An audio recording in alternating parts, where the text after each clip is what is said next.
आज का लेक्चर बहुत इंपॉर्टेंट है क्योंकि इसमें हम एक मेंडल के एक्सेप्शन को पढ़ेंगे, कोडोमिनेंस, साथ में मैं आपको बताऊंगा कि कंसेप्ट ऑफ ब्लड ग्रुपिंग क्या होता है। तो स्टार्ट करते हैं अपना आज का लेक्चर, लेकिन उससे पहले अगर आप मेरे चैनल पर नए हैं या पहली बार आप मेरा वीडियो देख रहे हैं तो आप प्लीज़ मेरे चैनल को सब्सक्राइब कीजिए और वीडियो अगर आपको अच्छा लगता है तो उसको लाइक भी कीजिए। तो मैं स्टार्ट करता हूं अपना आज का लेक्चर और सबसे पहले हम बात करते हैं कोडोमिनेंस के बारे में। कोडोमिनेंस क्या होता है? तो कोडोमिनेंस में आप देख सकते हैं को का मतलब यहां पर आप अंदाजा लगा सकते हैं टुगेदर, यानी एक साथ, या दो चीजें जब साथ साथ काम करें तो वहां पर हम को वर्ड यूज करते हैं, यानी कि सह कह सकते हैं हिंदी में, या टुगेदर। एंड डोमिनेंस का मतलब हम सभी जानते हैं प्रभाविता, तो को डोमिनेंस का मतलब सह प्रभाविता होता है हिंदी में, या इंग्लिश में हम इसको समझाने की कोशिश करूं तो जब दो अलील, हमेशा से मैं बोलता हूं आपसे कि हमेशा हम बात करते हैं कि जो पेयर ऑफ अलील होते हैं, फॉर एग्जाम्पल यहां पर मैं दो अलील ले लेता हूं, एक आई ए और एक आई बी।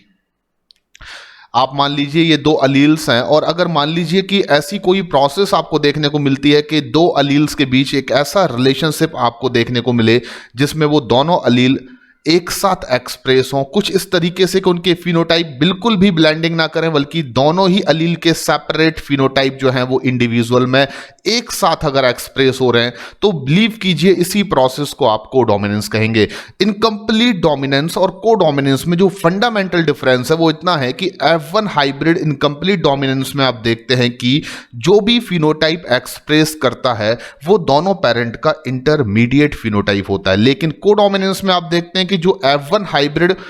फिनोटाइप एक्सप्रेस करेगा वो दोनों ही पेरेंट का फिनोटाइप एक साथ एक्सप्रेस करेगा, यानी कि F1 हाइब्रिड कोडोमिनेंस के केसेस में जो भी फिनोटाइप एक्सप्रेस करता है वो सेपरेटली दोनों पेरेंट के फिनोटाइप को एक साथ एक्सप्रेस करता है। ना तो कोडोमिनेंस के केसेस में जीन ब्लेंडिंग करते हैं और जीन कभी भी ब्लेंडिंग नहीं करते किसी भी केस में, लेकिन कोडोमिनेंस के केस में एक खास बात जो है वो ये कि यहां पर जो दो अलील एक साथ एक्सप्रेस हो रहे हैं वो अलील के जो फिनोटाइप एक्सप्रेस हो रहे हैं वो भी आपस में ब्लेंडिंग नहीं करते बल्कि वो एक साथ एक्सप्रेशन देते हैं F1 हाइब्रिड या इंडिविजुअल में। तो चलिए कोडोमिनेंस को अगर आपको बहुत ही सिंपल तरीके से डिफाइन करना है तो मैं कहूंगा इन केस ऑफ कोडोमिनेंस आप बस ये लाइन याद रखिए कि F1 जनरेशन में जो हाइब्रिड या F1 हेट्रोजाइगस इंडिविजुअल होगा वो रिजेंबल करेगा वो दोनों पेरेंट्स के फिनोटाइप को, यानी कि in the case of codominance the F1 generation resembles both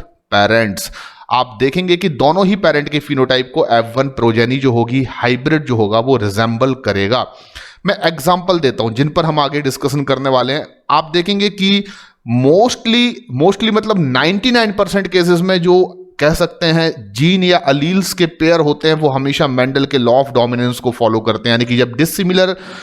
pair of alleles होंगे तो उसमें से कोई एक अलील ही एक्सप्रेस होता है। मोस्ट ऑफ द केसेस में 99% केसेस में आप ऐसा ही देखेंगे, इसलिए मेंडल की लॉ ऑफ डोमिनेंस जो है वो सही तरीका है डिफाइन करने का किसी भी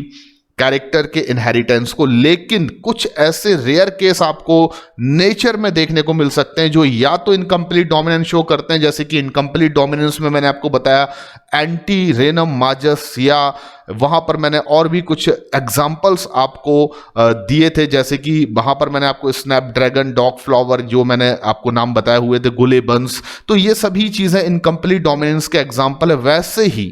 वैसे ही कुछ ऐसे भी नेचर में कैरेक्टर्स हैं कुछ पर्टिकुलर ऑर्गेनिज्म में जो डोमिनेंस का रूल फॉलो नहीं करते। जब हेट्रोजाइगस कंडीशन बनती है उन अलील्स के पेयर की तो वहां पर वो दोनों अलील एक साथ अपना एक्सप्रेशन देते हैं और उनके फिनोटाइप भी साथ साथ इंडिविजुअल में एक्सप्रेस होते हैं। और ऐसे कौन से कैरेक्टर हैं या क्या एग्जाम्पल हम यहां पर दे सकते हैं कोडोमिनेंस का? The best example of codominance is AB blood group in ABO blood grouping in human beings. तो आप याद रखिए ABO ब्लड ग्रुपिंग जो ह्यूमन में होता है उसमें पर्टिकुलरली AB ब्लड ग्रुप एक ऐसा फिनोटाइप है, ओनली AB ब्लड ग्रुप। देखिए ABO ब्लड ग्रुपिंग में आप देखेंगे 4 डिफरेंट टाइप के ब्लड ग्रुप्स एक पॉपुलेशन में डिफरेंट इंडिविजुअल के अंदर देखने को मिल सकते हैं, जैसे कि कुछ लोग ऐसे हैं जो A ब्लड ग्रुप रखते हैं, कुछ B रखते हैं, कुछ AB रखते हैं, कुछ O रखते हैं। इनके बारे में मैं आपसे आगे बात करूंगा, लेकिन आप हमेशा याद रखिए कि ABO ब्लड ग्रुप में AB ब्लड ग्रुप ओनली ऐसा एग्जाम्पल है जो कोडोमिनेंस शो करता है। हर ब्लड ग्रुप कभी भी आपको याद रखना है कोडोमिनेंस शो नहीं करेगा। केवल ए बी ब्लड ग्रुप जो है वो कोडोमिनेंस शो करता है in A B O blood grouping in human being. और आपको बता दूं कुछ और एग्जांपल्स भी हैं जो ज्यादा इंपॉर्टेंट तो नहीं है, पर आपको याद रखना है कि coat colour in animals, specially मैं बात करूं तो घोड़े में, डॉग्स में और काउज में आप देखेंगे कि उनकी जो कोट का कलर होता है या स्किन का जो ऊपरी कलर होता है वहां पर भी आपको कोडोमिनेंस देखने को मिल जाएगा, और इसका एग्जांपल भी मैं आपको आगे समझाऊंगा। तो आप सबसे पहले प्रिपेयर्ड हो जाइए कि आपको कोडोमिनेंस में आज क्या क्या पढ़ना है। कोडोमिनेंस में पहली चीज कि हम देखेंगे कि ह्यूमन में A B O blood grouping का कंसेप्ट क्या है, ए बी ब्लड ग्रुप कैसे कोडोमिनेंस शो करता है, और साथ में आज हम डिस्कस करेंगे कि ब्लड ग्रुपिंग जो ABO है उसमें कितने पॉसिबल जीनोटाइप हो सकते हैं, कितने पॉसिबल फिनोटाइप हो सकते हैं। तो चलिए सबसे पहले मैं बात करता हूं कि codominance and concept of blood grouping के बारे में, यानी कि मैं आपको समझा देता हूं कि आखिर ये ब्लड ग्रुपिंग में ABO ब्लड ग्रुपिंग सिस्टम होता क्या है। तो आप कंसीडर्ड कीजिए, सबसे पहले आप सोचिए कि हम सभी जानते हैं कि ह्यूमन के रिगार्डिंग अगर मैं बात करूं तो हमारी जो आरबीसीज हैं, फॉर एग्जाम्पल कि ये हमारी मान लीजिए एक आरबीसी है, और हमारी आरबीसीज में आपको बता देता हूं कि उस सरफेस पर यानी कि आउटर मोस्ट जो बाउंड्री है आरबीसीज की, that is the plasma membrane, तो outer most surface of the RBCs पर कुछ हाईली स्पेसिफिक एंटीजेंस, जिनको मैं कह सकता हूं कि they are basically sugar polymer, वो प्रेजेंट हो सकते हैं। जैसे कि मैक्सिमम पॉसिबल शुगर पॉलीमर जो आरबीसीज की सरफेस पर प्रेजेंट हो सकते हैं वो 3 डिफरेंट टाइप्स के हो सकते हैं। जैसे कि एक मैंने यहां पर ब्लू कलर से बनाया, दूसरा मैं यहां पर डार्क ब्लू कलर से बना देता हूं, और तीसरा मैं यहां पर बना देता हूं ग्रीन कलर से। तो मैं आपको बता देता हूं कि आरबीसीज की सरफेस पर आप देख सकते हैं कि 3 इंपॉर्टेंट, मैक्सिमम, जरूरी नहीं है तीनों एक साथ हो, लेकिन maximum 3 important sugar polymer present हो सकते हैं on the surface of RBCs. तो इसमें इंपॉर्टेंट चीज क्या है कि जो ये शुगर पॉलीमर आरबीसीज की सरफेस पर प्रेजेंट हैं, इनमें से एक हो सकता है RH, एक क्या हो सकता है RH, जिसको RH फैक्टर भी बोला जाता है। एक हो सकता है A एंटीजन या A पॉलीमर भी कह सकते हैं इसको हम, और एक हो सकता है B एंटीजन या इसको B शुगर पॉलीमर भी कहा जा सकता है। तो there are 3 maximum there are 3 types of sugar polymers are present on the surface of RBCs, जैसे कि RH, A एंड B। तो ये शुगर पॉलीमर है क्या, तो मैं आपको बता देता हूं कि आरबीसीज की सरफेस पर जो ये शुगर पॉलीमर है, बेसिकली ये एक्चुअली में एक पॉपुलेशन के डिफरेंट इंडिविजुअल में वेरिएशंस शो कर सकते हैं। यानी कि हो सकता है किसी में A और B शुगर पॉलीमर आरबीसीज की सरफेस पर प्रेजेंट हो सकता है किसी इंडिविजुअल में A प्रेजेंट हो, B एब्सेंट हो सकता है किसी में B प्रेजेंट हो, A एब्सेंट हो सकता है किसी में A और B दोनों ही शुगर पॉलीमर एब्सेंट हो। लेकिन इंपॉर्टेंट चीज जो सबसे पहले आपको जानना है वो ये कि इन तीनों शुगर पॉलीमर में से जो RH का सिस्टम है वो बिल्कुल डिफरेंट है, क्योंकि RH फैक्टर या RH पॉलीमर जो है उसके लिए जो जीन रिस्पॉन्सिबल है that present on chromosome number 1। तो ये आप बिल्कुल याद रखिए कि RH फैक्टर आरबीसीज की सरफेस पर किसी इंडिविजुअल में प्रेजेंट होगा या नहीं होगा, ये डिपेंड करता है कि उस इंडिविजुअल का जेनेटिक मेकअप RH फैक्टर के लिए या जीनोटाइप कहा जाए वो किस तरह का है। क्योंकि gene for the formation of RH factor on the surface of RBCs present on chromosome number 1। तो एक नंबर क्रोमोसोम पर वो जीन प्रेजेंट होता है जिसकी प्रेजेंस की वजह से हो सकता है किसी इंडिविजुअल की आरबीसीज पर RH फैक्टर प्रेजेंट हो। एंड मैं आपको बता देता हूं कि जो A और B शुगर पॉलीमर की प्रेजेंस आप किसी इंडिविजुअल की आरबीसीज की सरफेस पर देखते हैं, वो A और B एंटीजन के लिए जो जीन रिस्पॉन्सिबल हैं, यानी कि इनके फॉर्मेशन के लिए जो जीन रिस्पॉन्सिबल हैं, वो प्रेजेंट होते हैं जनरली क्रोमोसोम नंबर 9 पर। तो यहां पर एक बहुत बड़ा डिफरेंस आप देख सकते हैं कि आपको समझ में आ रहा है कि जो जीन्स प्रेजेंट हैं आरबीसीज के सरफेस पर A और B एंटीजन की प्रेजेंस के लिए वो क्रोमोसोम नंबर 9 पर प्रेजेंट है, जबकि हम कह सकते हैं कि जो RH फैक्टर के लिए रिस्पॉन्सिबल जीन है वो हमारी क्रोमोसोम नंबर 1 पर प्रेजेंट होता है। तो मैं आपको सबसे पहले बता दूं कि ABO ब्लड ग्रुपिंग जो है वो एक अलग चीज है, और जबकि RH की प्रेजेंस होना या RH की एब्सेंस होना ये एक अलग चीज है, और दोनों के लिए जीन्स भी जो हैं वो बिल्कुल सेपरेट क्रोमोसोम पर प्रेजेंट होते हैं। तो किसी भी इंडिविजुअल में अगर मान लीजिए कि एंटीजन A या एंटीजन B की प्रेजेंस है, तो जनरली हम उस इंडिविजुअल के ब्लड ग्रुप को AB रिप्रेजेंट करते हैं। लेकिन अगर उसमें RH फैक्टर RBCs की सरफेस पर है तो हम AB के ऊपर प्लस लगा सकते हैं, और अगर नहीं है, एब्सेंट है, तो हम माइनस लगा सकते हैं। तो बेसिकली ये कंसेप्ट मैं आगे आपसे काफी डिटेल में डिस्कस करूंगा, लेकिन आप इतना समझ लीजिए कि ABO ब्लड ग्रुप एक अलग चीज है, RH फैक्टर का कंसेप्ट बिल्कुल अलग चीज है। RH फैक्टर का जो कंसेप्ट है वो टोटल लॉ ऑफ डोमिनेंस को फॉलो करता है, यानी कि RH फैक्टर के लिए जो जीन हमारे क्रोमोसोम नंबर 1 पर प्रेजेंट है, उसके पूरी ह्यूमन पॉपुलेशन में केवल 2 ही अलील्स होते हैं, और वो प्योरली लॉ ऑफ डोमिनेंस को फॉलो करते हैं। लेकिन जो ABO ब्लड ग्रुपिंग सिस्टम है, यानी कि A और B एंटीजन की प्रेजेंस होना या किसी एक की प्रेजेंस होना या दोनों का एब्सेंस होना, जो भी कहें, इसके लिए रिस्पॉन्सिबल जीन प्रेजेंट होते हैं क्रोमोसोम नंबर 9 पर। और ABO ब्लड ग्रुपिंग में AB blood group specially codominance का बेस्ट एग्जांपल है। लेकिन मैं आपको बताना चाहता हूं कि ABO ब्लड ग्रुपिंग में आप कोडोमिनेंस के साथ कुछ ऐसे भी फिनोटाइप हो सकते हैं, जैसे कि A या B ब्लड ग्रुप वाले इंडिविजुअल में आप लॉ ऑफ डोमिनेंस के अलावा लॉ ऑफ डोमिनेंस भी देख सकते हैं। यानी कि जरूरी नहीं है कि पूरा ABO ब्लड ग्रुपिंग जो है वो कोडोमिनेंस का एग्जांपल हो, उसमें केवल AB ब्लड ग्रुप जो है वो कोडोमिनेंस का एग्जांपल है। बल्कि हो सकता है कि अगर कोई इंडिविजुअल A ब्लड ग्रुप के लिए हेट्रोजाइगस है, मेरी बात को ध्यान से सुनिए, अगर कोई भी इंडिविजुअल A ब्लड ग्रुप के लिए हेट्रोजाइगस है, जो मैं आगे बताऊंगा, तो वो डोमिनेंस वहां पर देखने को मिल सकता है। तो इस पर मैं आगे बात करूंगा। अब मैं आपको सबसे पहले यह बता देता हूं कि किसी भी इंडिविजुअल में जो ABO ब्लड ग्रुपिंग सिस्टम है, जिसमें RH फैक्टर का कोई यहां पर रोल हम नहीं पढ़ेंगे, वो एक सेपरेट चीज है, उसको आप अपने दिमाग से निकाल दीजिए कि ABO ब्लड ग्रुप सिस्टम में RH आता है। RH एक अलग सिस्टम है जो क्रोमोसोम नंबर 1 पर जीन है, और उसमें प्योरली आपको लॉ ऑफ डोमिनेंस देखने को मिलेगा। अब मैं बताता हूं कि ABO ब्लड ग्रुपिंग सिस्टम के अकॉर्डिंगली डिफरेंट इंडिविजुअल जो ह्यूमन पॉपुलेशन में हो सकते हैं, उनकी RBCs बहुत ज्यादा अलग अलग हो सकती हैं। यानी कि अगर किसी इंडिविजुअल की RBCs की सरफेस पर A एंटीजन की प्रेजेंस है, और साथ में आपको देखने को मिल रहा है कि उसमें B एंटीजन की भी प्रेजेंस है, तो ऐसी कंडीशन में हम उस इंडिविजुअल के ब्लड ग्रुप को AB कह सकते हैं। तो जिस भी इंडिविजुअल का ब्लड ग्रुप AB होगा, उसका मतलब कि उसकी RBCs की सरफेस पर A और B दोनों एंटीजन या शुगर पॉलीमर प्रेजेंस रखेंगे, तो उसका ब्लड ग्रुप AB माना जाएगा। सेकेंड इंपॉर्टेंट चीज जो आपको बता रहा हूं मैं, कि अगर मान लीजिए किसी इंडिविजुअल की RBCs पर केवल और केवल A शुगर पॉलीमर की प्रेजेंस है, तो ऐसी कंडीशन में मैं कह सकता हूं कि उस इंडिविजुअल का जो ब्लड ग्रुप है उसको आप A कहेंगे। यहां पर AB ब्लड ग्रुप लिख सकता हूं मैं, और इसको मैं लिख सकता हूं A ब्लड ग्रुप। तो किसी भी इंडिविजुअल का ब्लड ग्रुप अगर A है, तो आप समझ सकते हैं कि आप उसकी RBCs पर केवल एक ही एंटीजन या शुगर पॉलीमर देखेंगे, दैट इज A।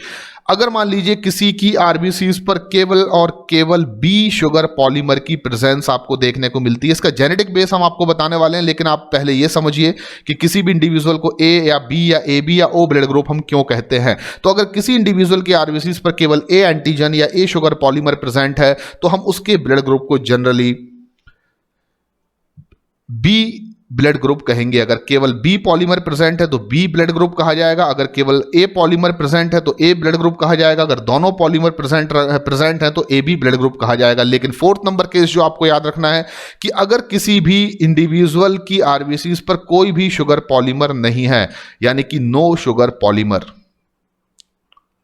तो ऐसी कंडीशन में उनकी RBCs पर किसी शुगर पॉलीमर की प्रेजेंस ना होने की वजह से, देखिए यहां पर RH का मैं कोई भी जिक्र नहीं कर रहा हूं, हो सकता है RH की प्रेजेंस हो या ना हो, लेकिन A और B में से अगर कोई भी एंटीजन उस इंडिविजुअल की RBC पर प्रेजेंट नहीं है, तो उसको आप जनरली कंसीडर करेंगे O ब्लड ग्रुप। तो ये कहानी होती है ABO ब्लड ग्रुप की, कि there are 4 different types of phenotype, यानी पूरी ह्यूमन पॉपुलेशन में टोटल 4 फिनोटाइप आपको देखने को मिल सकते हैं ब्लड ग्रुपिंग के। और मेंडल हमेशा से कहते थे कि एक कैरेक्टर के जनरली 2 कॉन्ट्रास्टिंग ट्रेट एक पॉपुलेशन में होते हैं, और वो हमेशा बोलते थे कि एक कैरेक्टर को कंट्रोल करने वाला जो जीन है या फैक्टर है वो हमेशा पेयर में होते हैं और एक कैरेक्टर के दो कॉन्ट्रास्टिंग ट्रेट या दो अलील्स हो सकते हैं। लेकिन आप ब्लड ग्रुपिंग के एग्जांपल में देखेंगे कि मेंडल की काफी चीजों का उल्लंघन यहां पर आपको देखने को मिलेगा। जैसे कि पहली चीज तो एक कैरेक्टर के आपको यहां पर 4 कॉन्ट्रास्टिंग ट्रेट्स देखने को मिल रहे हैं। जैसे कि ह्यूमन में ब्लड ग्रुप के 4 अलग अलग फिनोटाइप हो सकते हैं, यानी कि एक स्पीसीज के अंदर डिफरेंट जो इंडिविजुअल हैं उनमें से कुछ individual A B blood group के हो सकते हैं, कुछ इंडिविजुअल ए हो सकते हैं, कुछ बी हो सकते हैं, कुछ ओ हो सकते हैं। ये बेसिकली 4 डिफरेंट फिनोटाइप आपको ह्यूमन पॉपुलेशन में देखने को मिल सकते हैं। लेकिन इंपॉर्टेंट चीज क्या है, आप हमेशा याद रखिए, इंपॉर्टेंट चीज ये है कि ए बी शुगर पॉलीमर का आरबीसीज की सरफेस पर एक्सप्रेशन होना या ना होना डिपेंड किस पर कर रहा है, उस इंडिविजुअल के जीनोटाइप पर। और उस इंडिविजुअल के जीनोटाइप में जैसा भी जेनेटिक मेकअप होगा वैसा वो इंडिविजुअल अपनी आरबीसीज की सरफेस पर इन शुगर पॉलीमर को एक्सप्रेस करेगा। तो देख सकते हैं हम सबसे पहले कि 3 alleles for ABO blood grouping. आप देख सकते हैं कि जो डिफरेंट 4 फिनोटाइप्स हो सकते हैं ए बी ब्लड ग्रुपिंग के, ए बी और ओ, ये 4 डिफरेंट जो फिनोटाइप हो सकते हैं उसके लिए पूरी ह्यूमन पॉपुलेशन में 3 अलील्स आर रिस्पॉन्सिबल। जैसे कि मेंडल हमेशा कहते थे कि किसी भी एक कैरेक्टर के 2 कॉन्ट्रास्टिंग ट्रेट होते हैं और किसी भी एक जीन के 2 अलील्स हो सकते हैं, किसी एक इंडिविजुअल में भी और एक पॉपुलेशन में भी। तो मैं आपको बता देता हूं कि आज मॉडर्न टाइम में जब हम कोडोमिनेंस जैसी एक प्रोसेस को स्टडी कर रहे हैं तो वहां पर एक इंडिविजुअल में तो मैक्सिमम पॉसिबल अलील 2 ही हो सकते हैं किसी कैरेक्टर को कंट्रोल करने वाले, लेकिन एक पॉपुलेशन में किसी भी एक कैरेक्टर के अलील 2 से भी ज्यादा हो सकते हैं। और इसका भी बेस्ट एग्जांपल है ABO blood grouping. That is the reason कि ABO blood grouping is also example of multiple allelism. मेरे कहने का मतलब क्या है कि आप आगे देखेंगे कि ABO ब्लड ग्रुपिंग क्यों इंपॉर्टेंट टॉपिक है, क्योंकि ये कोडोमिनेंस को भी शो कर रहा है, ये डोमिनेंस को भी शो करेगा, मैं आपको बताऊंगा, और साथ में ये मल्टीपल अलीलिज्म का भी बहुत अच्छा एग्जांपल है, क्योंकि यहां पर एक कैरेक्टर के लिए एक जीन के 2 से ज्यादा अलील्स आपको एक पॉपुलेशन में देखने को मिल रहे हैं। दैट इज द रीजन कि आपको 4 डिफरेंट फिनोटाइप देखने को मिल रहे हैं। और आगे आपको पता चलेगा कि एक स्पीसीज के अंदर ABO ब्लड ग्रुपिंग के जीनोटाइप की जो वैरायटी हो सकती है मैक्सिमम वो 6 हो सकती है। कितनी हो सकती है? 6। तो सबसे पहले तो मैं बात करता हूं कि ABO ब्लड ग्रुपिंग के लिए जो मैक्सिमम अलील्स एक पॉपुलेशन के अंदर हो सकते हैं वो 3 हो सकते हैं। जैसे कि नंबर 1 IA, नंबर 2 मैं बात करूं तो IB, और नंबर 3 अगर मैं आपसे बात करूं तो मैं लिखूंगा उसको स्मॉल आई। अब ह्यूमन में आप जब ब्लड ग्रुपिंग में बेसिकली आप कोडोमिनेंस को स्टडी कर रहे हैं तो मैं आपको बता देता हूं कि जब भी कोई अलील कोडोमिनेंस शो करता है तो वहां पर जो 2 अलील आपस में कोडोमिनेंसी शो करते हैं उनमें से किसी को आप कैपिटल या स्मॉल में रिप्रेजेंट नहीं कर सकते। पहली चीज आप याद रखिए, यहां पर जो 2 अलील को मैंने कैपिटल IA और कैपिटल IB से रिप्रेजेंट किया है, दैट इज द रीजन कि जो कोडोमिनेंस में अलील को रिप्रेजेंट करने की मेथड है वो 2 डिफरेंट मेथड्स होती हैं। या तो आप उन दोनों को 2 डिफरेंट अल्फाबेट कैपिटल लिखकर रिप्रेजेंट करिए, जो थोड़ा सा क्रिटिकल और कंफ्यूजिंग हो जाता है। तो सेकंड मेथड जो है वो बेस्ट मेथड है, जिसमें हम लोग अगर 2 अलील कोडोमिनेंसी शो कर रहे हैं, जैसे IA और IB 2 अलील हैं और दोनों में से कोई एक को आप डोमिनेंट नहीं कह सकते, वो दोनों अगर एक साथ आते हैं तो दोनों ही डोमिनेंसी शो कर सकते हैं, यानी कि दिस इज द कोडोमिनेंस। तो वहां पर आप इन अलील्स को स्मॉल से रिप्रेजेंट नहीं कर सकते, इसलिए दोनों को मैं कैपिटल से लिख रहा हूं II, और A और B का मतलब यहां पर दे आर 2 डिफरेंट अलील, जिसमें से IA जो है वो एक्सप्रेशन के लिए रिस्पॉन्सिबल है A शुगर पॉलीमर, यानी आरबीसीज की सरफेस पर A शुगर पॉलीमर या A एंटीजन के एक्सप्रेशन के लिए जो रिस्पॉन्सिबल अलील है वो है IA। यानी कि किसी भी इंडिविजुअल में अगर ब्लड ग्रुपिंग में A ब्लड ग्रुप है तो डेफिनेटली वहां पर IA अलील की प्रेजेंस उसके जीनोटाइप में होगी ही। IB जो है वो बेसिकली B शुगर पॉलीमर या कह सकता हूं B एंटीजन के एक्सप्रेशन के लिए रिस्पॉन्सिबल है on the surface of RBCs. तो ये B एंटीजन या B शुगर पॉलीमर के एक्सप्रेशन के लिए रिस्पॉन्सिबल है। और स्मॉल आई यहां पर आपको बता देता हूं कि IA और IB दोनों के सामने स्मॉल आई रेसेसिव अलील है, यानी कि IA और IB दोनों अपने आप में देखा जाए तो कोडोमिनेंसी शो कर सकते हैं अगर एक साथ इनका कॉम्बिनेशन बन रहा है। लेकिन अगर इनमें से कोई एक अलील स्मॉल आई के साथ प्रेजेंट होगा तो वहां पर आप देखेंगे कि कैपिटल IA और capital IB separately dominancy show करेंगे और स्मॉल आई हमेशा इनके सामने क्या रहेगा? रेसेसिव, क्योंकि ये किसी भी शुगर पॉलीमर को एक्सप्रेस नहीं करता।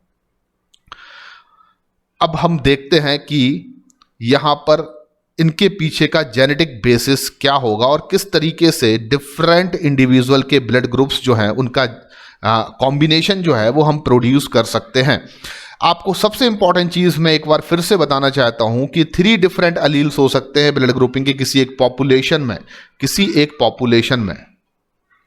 लेकिन अगर मैं बात करूं एक इंडिविजुअल में, एक पर्टिकुलर इंसान में, ह्यूमन में, तो आपको मैक्सिमम इनमें से कोई 2 ही अलील देखने को मिल सकते हैं, बिकॉज कि ह्यूमन जो है वो एक डिप्लॉयड ऑर्गेनिज्म है और उसकी सेल के पास पेयर ऑफ क्रोमोसोम प्रेजेंट है और एक पेयर क्रोमोसोम होने की वजह से दोनों पर एक एक जीन सेम लोकेशन पर जो प्रेजेंट होंगे उनको आप अलील कहेंगे। दैट इज द रीजन कि 2 क्रोमोसोम होने की वजह से हमारी सोमेटिक सेल में हम मैक्सिमम इनमें से किन्हीं 2 अलील्स को रख सकते हैं, पर इनमें से 2 अलील कौन से हमारे पास हैं ये डिसाइड करेंगे हमारा जीनोटाइप, और हमारा जीनोटाइप क्या है ब्लड ग्रुपिंग के लिए वो डिसाइड करेगा हमारा फिनोटाइप कि हमारा ब्लड ग्रुप क्या होगा। तो चलिए आगे बढ़ते हैं। अब मैं जो आपको बताने वाला हूं वो ये कि genetic basis of blood grouping in human population को हम कैसे समझ सकते हैं। तो बहुत सिंपल है, आपको यहां पर अब 5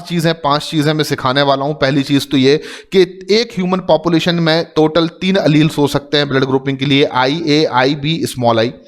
नंबर सेकंड चीज की आपको देखना है कि कितने पॉसिबल जीनोटाइप के इंडिविजुअल ह्यूमन पॉपुलेशन में हो सकते हैं on the basis of blood grouping. And next चीज आपको देखना है कि टोटल कितना मैक्सिमम पॉसिबल फिनोटाइप आपको वेरिएशन में देखने को मिल सकता है विद इन ह्यूमन पॉपुलेशन।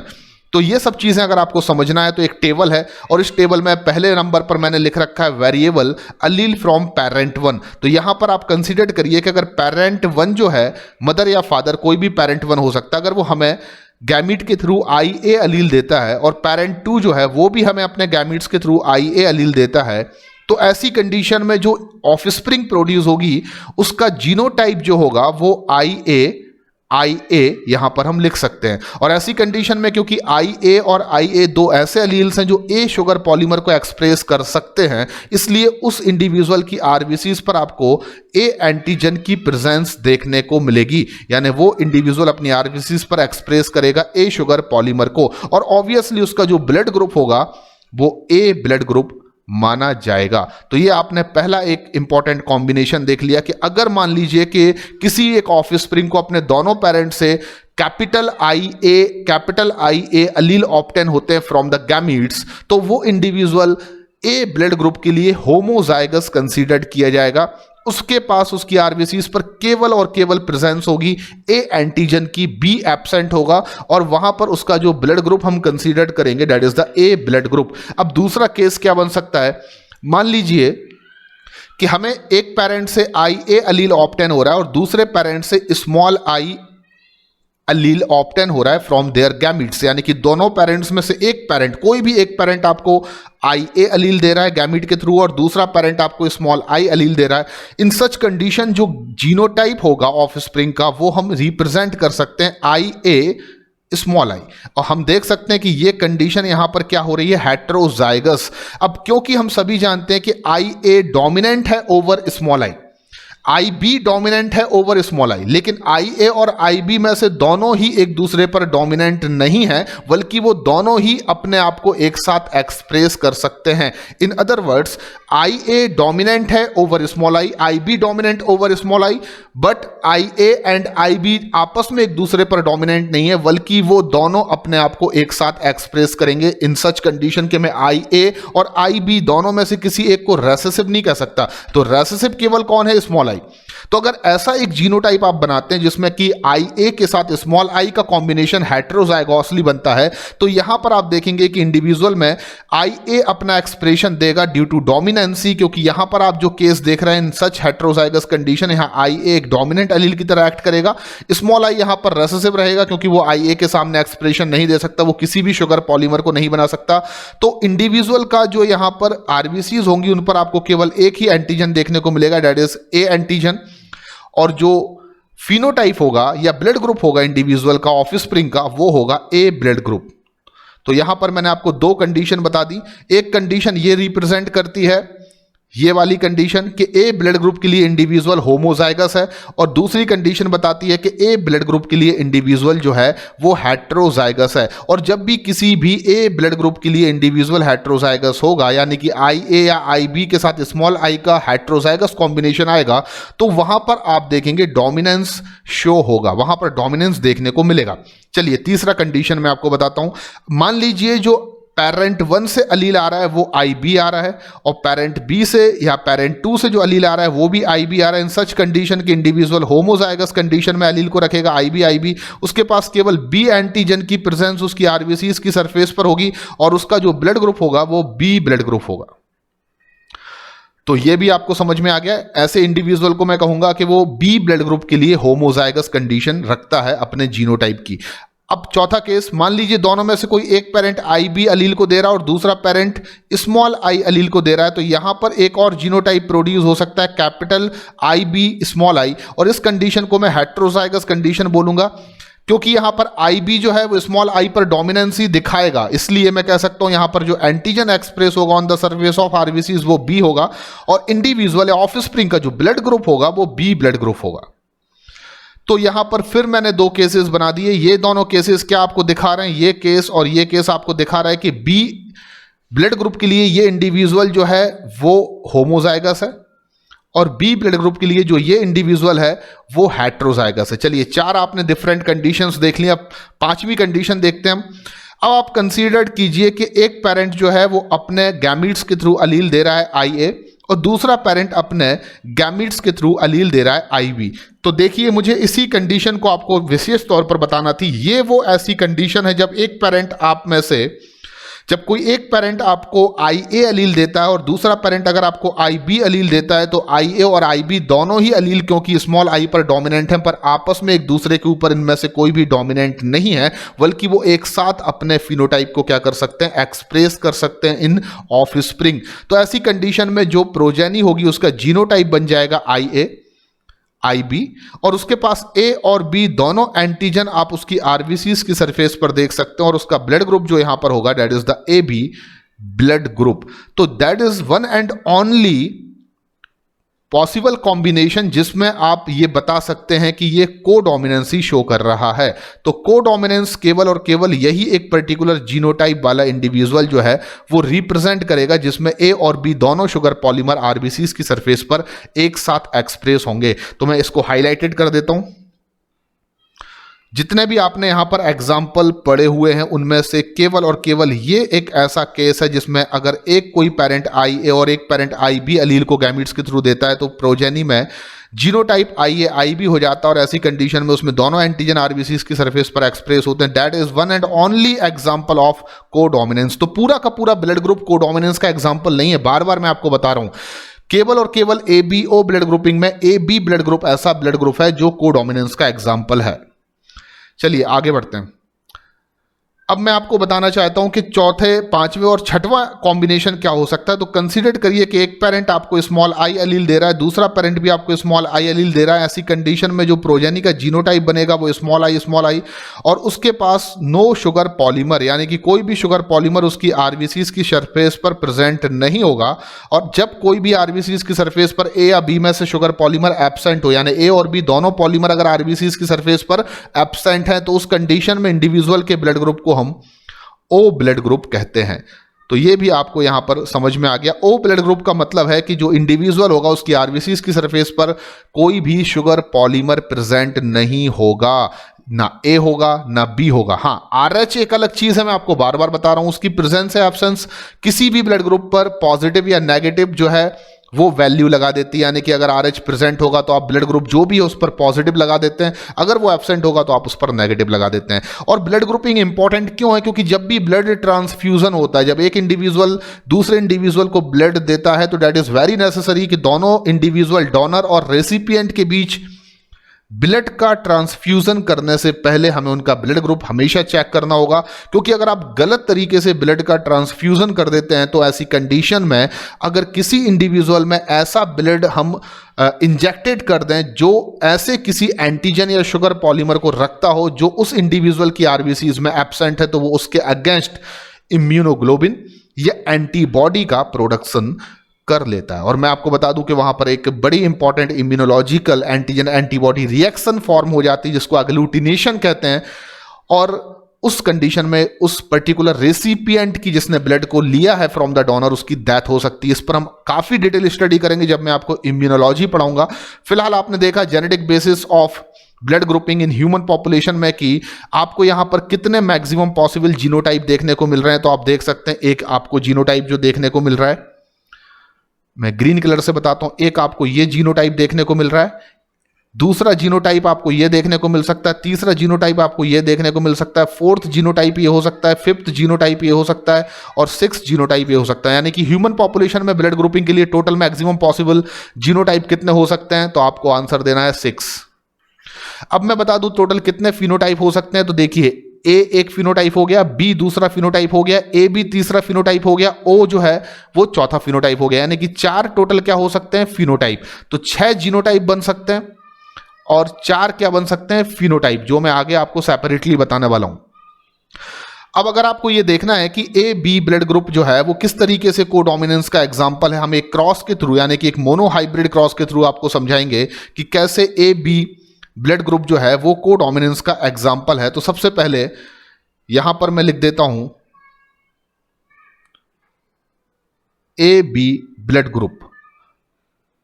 और मैं आपको बताऊंगा कि कैसे ए बी ब्लड ग्रुप जो है वो कोडोमिनेंस का एग्जांपल है। तो आप कंसीडर करिए कि आपके पास 2 पेरेंट है जिसमें से एक का ब्लड ग्रुप ए है और दूसरे पेरेंट का ब्लड ग्रुप आपका बी है। जिस पेरेंट का ब्लड ग्रुप ए है उसकी हम ट्रू ब्रीड वैरायटी, यानी कि यहां पर मैं वर्ड यूज करूंगा कि मैं उसको होमोजाइगस फॉर्म में लेता हूं। तो होमोजाइगस ए ब्लड ग्रुप रखने वाला इंडिविजुअल का जीनोटाइप ये होगा, और जिस पेरेंट का ब्लड ग्रुप बी है उसका होमोजाइगस कंडीशन में जो जीनोटाइप होगा वो ये होगा। तो आई ए और आई बी। अब हम सभी जानते हैं कि ये दोनों पेरेंट्स जिनमें से एक होमोजाइगस ए ब्लड ग्रुप रखता है, दूसरा होमोजाइगोसली बी ब्लड ग्रुप रखता है, उनके जो गैमीट्स बनेंगे वो 100% एक से बनेंगे on the basis of blood group. यानी कि पेरेंट जो आपका पहला है वो हमेशा अपने गैमीट में आई ए अलील को ट्रांसफर करेगा, और जो पेरेंट दूसरा है वो हमेशा अपने गैमीट में आई बी अलील को ट्रांसफर करेगा। ये भी आपको समझ में आ गया। अब जब हम F1 जनरेशन की प्रोजेनी ऑब्टेन करेंगे तो उसमें जो जीनोटाइप प्रोड्यूस होगा वो IA/IB होगा, और ऐसी कंडीशन में क्योंकि हम जानते हैं कि डिसिमिलर पेयर ऑफ अलील अगर इस तरीके से है ब्लड ग्रुपिंग का, जिसमें से एक अलील I है दूसरे अलील जो है वो IB है, तो आप देखेंगे ये दोनों अलील अपना एक साथ एक्सप्रेशन देते हैं और यही कोडोमिनेंस का बन जाता है एग्जाम्पल जो मैं आपको बता चुका हूं। और यहां पर इंडिविजुअल का जो फिनोटाइप होगा F1 इंडिविजुअल का वो होगा ए बी ब्लड ग्रुप, यानी उसकी आरबीसी की सरफेस पर दोनों एंटीजन जो हैं वो प्रेजेंट होंगे। अब अगर मैं सेल्फिंग करा दूं, यहां पर मैं सेल्फिंग वर्ड यूज नहीं कर सकता क्योंकि ये हम एग्जांपल ह्यूमन पर स्टडी कर रहे हैं, तो यहां पर मैं वर्ड यूज करता हूं सिबलिंग क्रॉस। अगर मैं सिबलिंग क्रॉस करा दूं यानी कि IA/IB जीनोटाइप रखने वाले इंडिविजुअल का उसी जीनोटाइप के दूसरे ब्रदर या सिस्टर इंडिविजुअल के साथ में क्रॉस करा दूं, सिबलिंग क्रॉस करा दूं, तो उस कंडीशन में आप देखेंगे कि फीमेल के जो गैमीट्स होंगे वो 2 प्रकार के बनेंगे, IA और IB। उसी तरीके से जो मेल होगा उसके गैमीट्स भी 2 डिफरेंट टाइप्स के बनेंगे। यहां पर फीमेल के गैमीट लिख रहा हूं मैं वर्टिकल, और हॉरिजॉन्टल मैंने किसके लिखे हुए हैं, मेल के। तो IB IA 2। अब जब आप F2 जनरेशन ऑब्टेन करेंगे तो आप देखेंगे यहां पर आपको मैक्सिमम जो 4 प्रोजेनीज इस चेकर बोर्ड में या पनेट स्क्वायर में ऑब्टेन होने वाली है, उसमें से एक का जीनोटाइप होगा होमोजाइगस ए, एक का जीनोटाइप होगा हेट्रोजाइगस AB, और एक का जीनोटाइप होगा हेट्रोजाइगस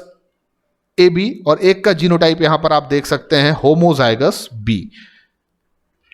तो यहां पर हम बड़े आराम से समझ सकते हैं कि आपको F2 जनरेशन जो ऑब्टेन हो रही है कोडोमिनेंस के केसेस में, उसमें फिनोटिपिक रेशियो आपको क्या मिल रहा है। तो बड़े ध्यान से आप देखेंगे फिनोटिपिक रेशियो आपको यहां पर क्या देखने को मिल रहा है। तो हम देख सकते हैं कि इसका ब्लड ग्रुप जो होगा वो A होगा, इसका जो ब्लड ग्रुप होगा वो AB होगा,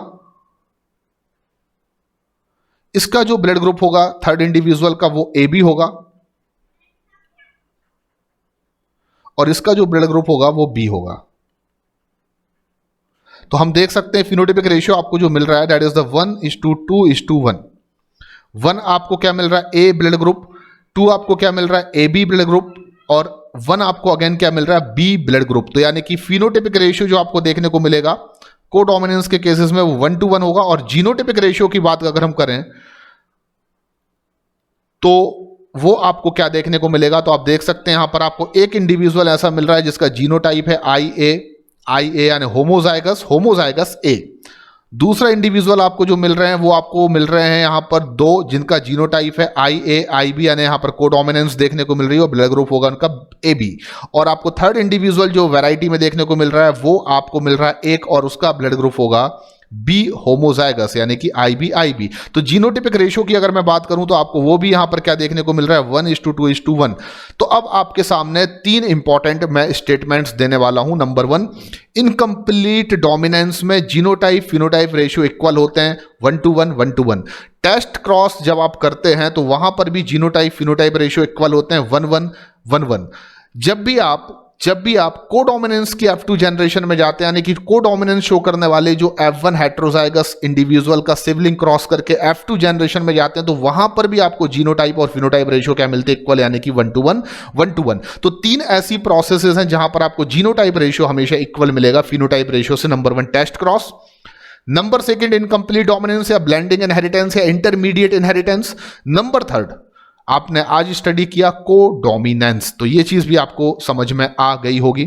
अब अपन आगे बात करते हैं और मैं आपको बता देता हूं कि ब्लड ग्रुपिंग के अलावा कोडोमिनेंस का एक अदर एग्जांपल भी आप याद रख सकते हैं और वो ये है कि अगर मैं कुछ एनिमल्स को लेकर बात करूं जैसे कि कुछ कैटल एनिमल्स हैं, हॉर्स है, तो उनमें आप देखेंगे अगर आप प्योर रेड का, जिसको मैं रिप्रेजेंट कर रहा हूं कैपिटल R का क्रॉस प्योर व्हाइट से करा देते हैं, जिसको मैं रिप्रेजेंट कर रहा हूं यहां पर WW से, तो अगर आप एक प्योर रेड कैटल का क्रॉस प्योर व्हाइट कैटल से करा देते हैं तो उस कंडीशन में आप देखेंगे कि कोडोमिनेंस आपको देखने को मिल सकता है। इन सच कंडीशन जो आपको F1 प्रोजेनी ऑप्टेन होगी जो हाइब्रिड होगी, तो F1 जो हाइब्रिड हमें ऑप्टेन होगा उसमें दोनों ही कलर उसकी स्किन कोट पर आपको एक्सप्रेस होते हुए दिखाई देंगे यानी कि रेड भी और व्हाइट भी, और उसको हम जनरली वर्ड यूज करते हैं रोवन। एंड रोवन का मतलब क्या होता है, चितकबरा। तो यहां पर आप देख सकते हैं कि कुछ एनिमल्स में जो उनकी स्किन का कोट या स्किन कलर ना कह के मैं कोट कलर कहूंगा, तो जो उनका कोट कलर है वो भी कोडोमिनेंस का बेस्ट एग्जांपल है, जहां पर रेड और व्हाइट यानी कि प्योर व्हाइट और प्योर रेड कैटल्स का जब हम लोग क्रॉस कराते हैं तो आपको F1 में रोवन यानी कि चितकबरा एनिमल ऑप्टेन होता है। तो यहां पर यह भी एक कोडोमिनेंस का एग्जांपल है। चलिए अब question oriented point on codominance या ब्लड ग्रुपिंग, 4-5 ऐसे क्वेश्चंस हैं जो हर बार रिपीट होते हैं, नीट में हमेशा आने की क्षमता या प्रोबेबिलिटी रखते हैं। तो मैं देख लेता हूं। सबसे पहली चीज, अगर आपसे कभी भी यह क्वेश्चन पूछा जाता है कि alleles for ABO blood grouping, तो आपका हमेशा आंसर होगा 3। यहां पर 3 अलील्स हैं जो ABO ब्लड ग्रुप के लिए रिस्पॉन्सिबल हैं, IA, IB and small I. IA और IB स्मॉल आई पर डोमिनेंट है, लेकिन IB और IA जब एक साथ आते हैं तो वहां पर आपको याद रखना है ये कोडोमिनेंस शो करते हैं और फिनोटाइप AB ब्लड ग्रुप देखने को मिलता है। सेकंड इंपॉर्टेंट चीज, कभी कोई आपसे क्वेश्चन करता है कि जीनोटाइप्स इन पॉपुलेशन यानी कि ABO ब्लड ग्रुप के लिए कितने जीनोटाइप हो सकते हैं किसी एक पॉपुलेशन में, तो आपका आंसर होगा 6। और वो कौन से हो सकते हैं, तो आप याद रखिए, एक होमोजाइगस ए, एक हो सकता है हेट्रोजाइगस ए, एक हो सकता है होमोजाइगस बी, एक हो सकता है हेट्रोजाइगस बी, एक हो सकता है आपका O और एक हो सकता है आपका AB। तो यहां पर टोटल मैंने 6 जीनोटाइप लिख दिए, 1 2 3 4 5 और 6। ये 6 मैक्सिमम पॉसिबल जीनोटाइप हो सकते हैं एक पॉपुलेशन में ABO ब्लड ग्रुप के। अगला क्वेश्चन आपसे पूछा जाएगा फिनोटाइप्स इन पॉपुलेशन यानी कि टोटल कितने नंबर ऑफ फिनोटाइप किसी ह्यूमन पॉपुलेशन में ब्लड ग्रुपिंग के आपको देखने को मिलेंगे, तो यहां पर आपका आंसर होगा 4। 4 ही फिनोटाइप बन सकते हैं। Number 1 A blood group, number 2 AB blood group, number 3 B blood group, number 4 O blood group. तो 4 फिनोटाइप हो सकते हैं ABO ब्लड ग्रुपिंग के, A B AB O। अगला question, ABO blood grouping is an example of, तो आप हमेशा याद रखिए ABO ब्लड ग्रुपिंग में आप इंपॉर्टेंट चीज याद रखिए कि AB ब्लड ग्रुप, केवल और केवल ABO ब्लड ग्रुपिंग में AB blood group is an example of codominance. तो ABO ब्लड ग्रुपिंग कहीं ना कहीं एक कोडोमिनेंस का एग्जांपल तो है ही, क्योंकि उसमें AB ब्लड ग्रुप ऐसा एक ब्लड ग्रुप या फिनोटाइप है जो कोडोमिनेंस शो करता है। सेकंड इंपॉर्टेंट चीज, ABO ब्लड ग्रुपिंग में आप देख सकते हैं कि heterozygous A and heterozygous B ऐसे जीनोटाइप हैं जो